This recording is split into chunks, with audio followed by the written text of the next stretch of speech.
طرح علامہ ابن القیم بیان کرتے ہیں کہ دوزخ میں ویسے تو 7 دروازوں کا ذکر ہے، وہ اور اینگل ہے۔ وہ فرماتے ہیں کہ دوزخ میں داخلے کے 3 دروازے ہیں خاص، یعنی 3 میجر اسباب ہیں، 3 میجر سبب ہیں جن کی وجہ سے لوگ کثرت کے ساتھ دوزخ میں جائیں گے، کثرت کے ساتھ دوزخ میں جائیں گے۔ کہتے ہیں باب شبہتن اورثت شکن فی دین اللہ، ایک شک و شبہ کا باب ہے، شک و شبہ کا دروازہ ہے، اور اس کے ذریعے کثرت کے ساتھ لوگ جہنم میں جائیں گے۔ یعنی اللہ کی ذات پہ شک،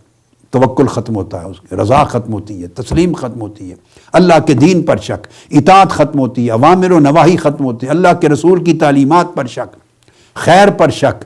اسی طرح مخلوق کے بارے میں اس پر شک، بدگمانی، سوء ظن، یہ شک ہر جگہ کہیں عدم توکل کا باعث بنتا ہے، کہیں سوء ظن کا باعث بنتا ہے، کہیں عدم اطاعت کا باعث بنتا ہے، کہیں معصیت کا باعث بنتا ہے۔ تو شک کے دروازے سے بہت لوگ جہنم میں جائیں گے۔ اس شک والی گفتگو کو ہم چونکہ پچھلی نشست میں بڑی تفصیل سے بیان کر چکے ہیں، جو میں نے پچھلی نشست میں سوء ظن اور حسن ظن کا فرق سمجھایا ہے، پازیٹیو تھنکنگ اور نیگیٹو تھنکنگ کیا ہوتی ہے، کیسے ہوتی ہے، اور ہماری زندگی میں کس طرح اپلائی ہوتی ہے، یہ جس کی بنیاد اور روٹ کاز شک ہے۔ اور دوسرا بتایا باب شہوت، شہوت کا دروازہ، یعنی شہوت کا ذریعہ ہے جو کثرت کے ساتھ بندہ جو دل کی خواہش کرتا ہے اس سے اللہ کی اطاعت چھوڑ دیتا ہے۔ وہ کہتا ہے میرا دل نہیں چاہتا، میرا دل اس پہ راضی نہیں ہے، مجھے اس پر اطمینان نہیں۔ وہ جو سوچتا ہے نا کہ میرا دل راضی نہیں، میری خواہش یہ نہیں، میں اس کو پریفر نہیں کرتا، میری یہ پریفرنس نہیں، میں اس میں کمفرٹیبل نہیں ہوں، وہ میں چلتی رہتی ہے، میں کمفرٹیبل نہیں ہوں، میری پلیئر اس میں نہیں ہے، میری پریفرنس یہ نہیں ہے۔ اس کے دروازے سے لوگ جہنم میں جائیں گے۔ کیوں؟ کہ اس نے اپنی خواہش کو، اپنی طبیعت کو پریفر کیا اور اللہ کا حکم پیچھے رہ گیا، اللہ کے رسول کا حکم پیچھے رہ گیا۔ اور یہ جو پریفرنس ہے اپنی طبیعت کی، یہ چھوٹے سے مائنر معاملے سے شروع ہوتی ہے اور بہت بڑے معاملے تک جاتی ہے۔ اس کو میں ایک مثال دے دیتا ہوں، آپ یوں سمجھیں، مثلا آپ نے کپڑے پہنے، اور جب آپ کپڑے پہنتے ہیں کسی روز آپ یوں کریں بنیان کو الٹا پہن لیں، یعنی جو فرنٹ کا حصہ ہوتا ہے ذرا کھلا، اس کو پیچھے کی طرف کر دیں، پیچھے والا آگے کی طرف کر دیں، اوپر سے آپ قمیض وغیرہ شرٹس پہن لیں۔ آپ دیکھیں گے آپ کو تھوڑا سا کہ اچھا بھلا بے اطمینانی سی آپ کی طبیعت میں فیل ہوگی، آپ کمفرٹیبل فیل نہیں کریں گے۔ اب یہ کوئی گناہ کا عمل نہیں ہے، اور ایسا بھی نہیں جو کسی کو نظر آ رہا ہے، مگر طبیعت اس کے اوپر ریئیکٹ کر رہی ہے، ایک اریٹیشن ہو رہی ہے، آپ کمفرٹیبل فیل نہیں کر رہے۔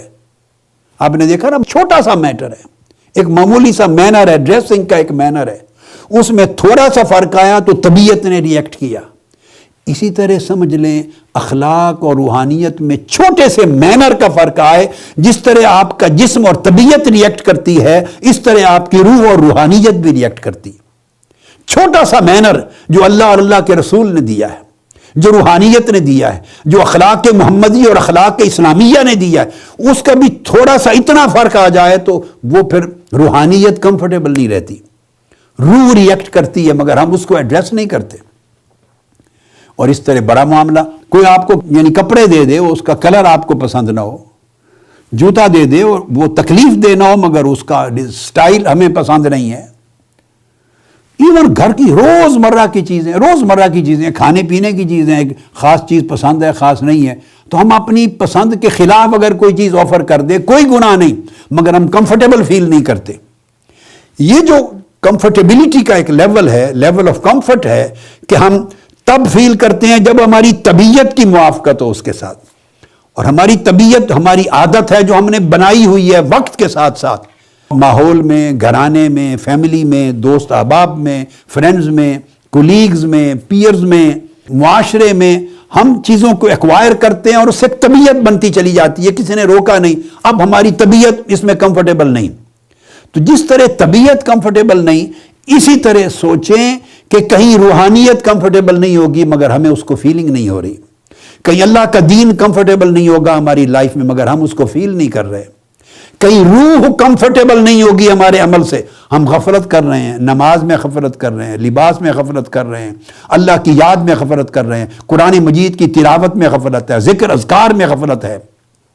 عبادات و طاعات میں غفلت ہے، لوگوں کے ساتھ معاملات میں غفلت ہے، سچائی ہے، برائی ہے، اس میں فرق نہیں، ظلم اور زیادتی ہے، دھوکہ دہی ہے، بھلائی ہے، اخلاص ہے، 100 معاملات ہیں، 1000 معاملات ہم کرتے رہتے ہیں. ہر چیز میں روح